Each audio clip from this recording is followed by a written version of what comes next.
seharusnya Al-Qur'an itu kalamullah. Kalamullah yang mana Allah memuliakan, zat Allah memuliakan sendiri. Lah, kita sebagai hamba Allah ya harus memuliakan Al-Qur'an. Jangan membid'ahkan Al-Qur'an. Gitu.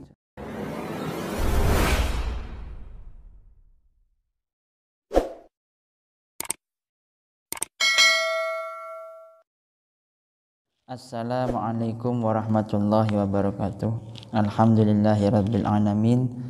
Wassalatu wassalamu ala asrafil anbiya'i wal mursalin wa ala alihi washabbihi ajmain, amma ba'du. Baik, pada segmen pembahasan kali ini ada seorang jamaah manakib, imam manakib, hanya Imam Manakib Al-Qadiri, orang Bondowoso, daerah Kelabang. Dia bertanya kepada saya, Gus, membaca surat Yasin Fadilah itu bid'ah tidak? Karena saya mendengar dari salah satu ustaz tadi mengatakan bid'ah gitu. Kalau kita mengenai masalah bid'ah itu kan sesuatu yang tidak pernah dikerjakan Kanjeng Nabi.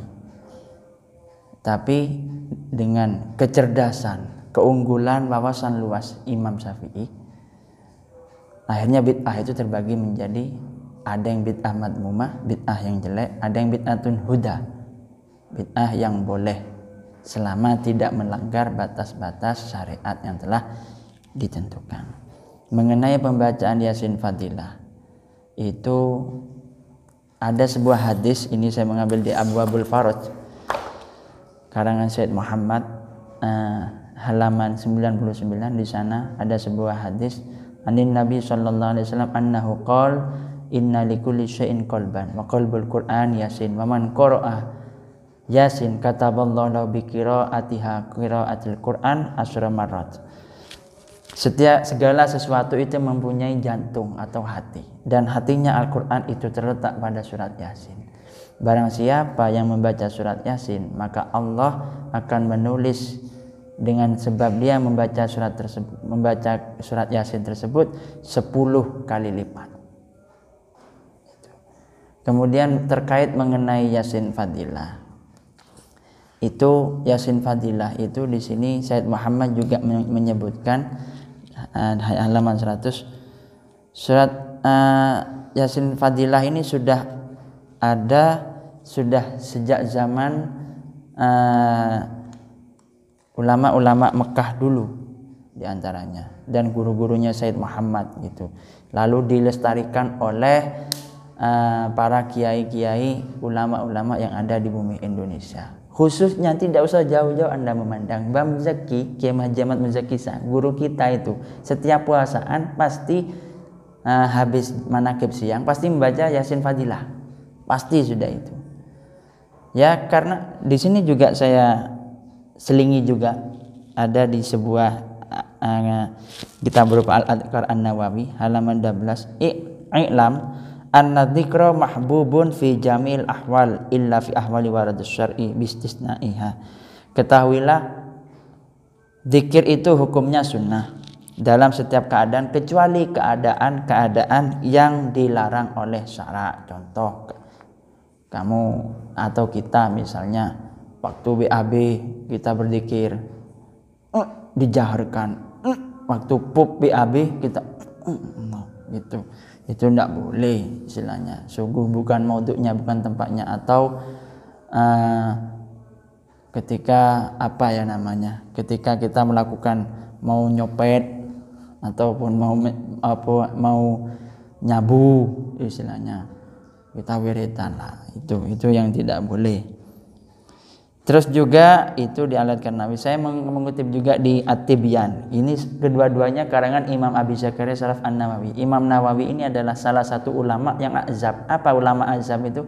Jomblo, membujang sampai masa hidupnya, sampai akhir usianya. Walaupun usia beliau sangat pendek, relatif 46 tahun, tapi karya beliau Masya Allah.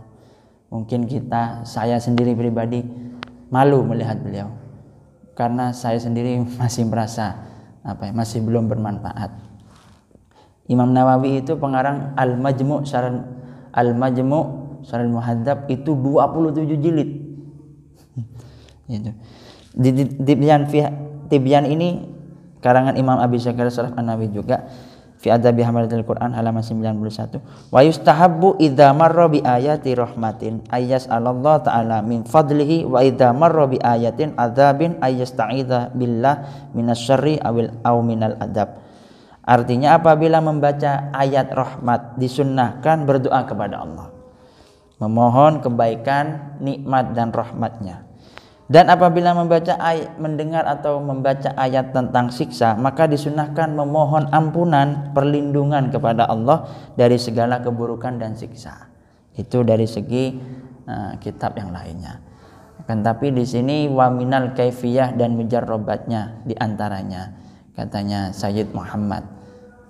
Yasin Fadilah itu kenapa kok dinamakan Yasin Fadilah? Karena terdapat beberapa keutamaan dalam membaca Yasin selain saya sebutkan hadisnya tadi di awal.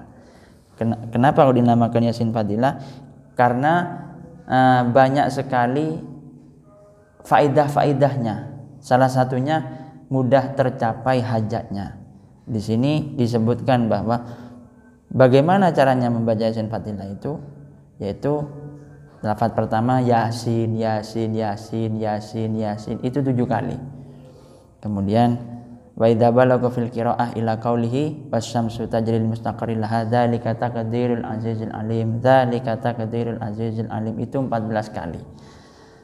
Bahkan orang tua saya sendiri Ki Haji Umar Saifuddin sering membaca surat Yasin Fadilah ini. Begitupun ibunda saya Haji Al-Mufidah sering membacanya. Terus itu 14 kali. Salamun qaulam mir rabbir rahim itu 16 kali. Salamun qaulam mir rabbir rahim. Terus awalaysa alladzi khalaqas samawati wal arda biqadirin ala ay yakhluqa mithlahum bala itu 4 kali. Nah, fa balagal majmu' maka sampailah dalam hitungan 41 kali. Waman qara suratu ala hadhi tartib sab'a maratin yahsilu muradihi wa maqsudihi biidznillah. Siapa yang membaca terus-menerus menertibkan selama 7 hari membaca ini Yasin Fadilah, maka akan tercapai yang diinginkan dan maksud tujuan tertentunya.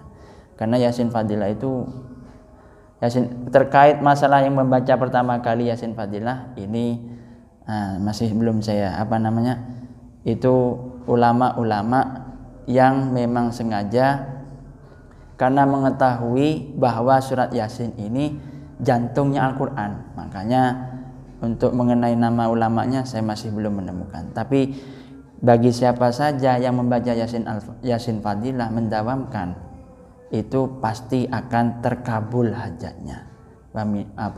Di antara salah satu faidahnya dan kemuliaannya. Maka orang-orang yang mengatakan bid'ah berarti secara tidak langsung dia itu mengatakan Quran bid'ah.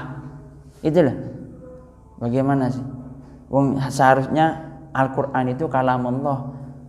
Kalamullah yang mana Allah memuliakan, zat Allah memuliakan sendiri. Lah, kita sebagai hamba Allah ya harus memuliakan Al-Quran.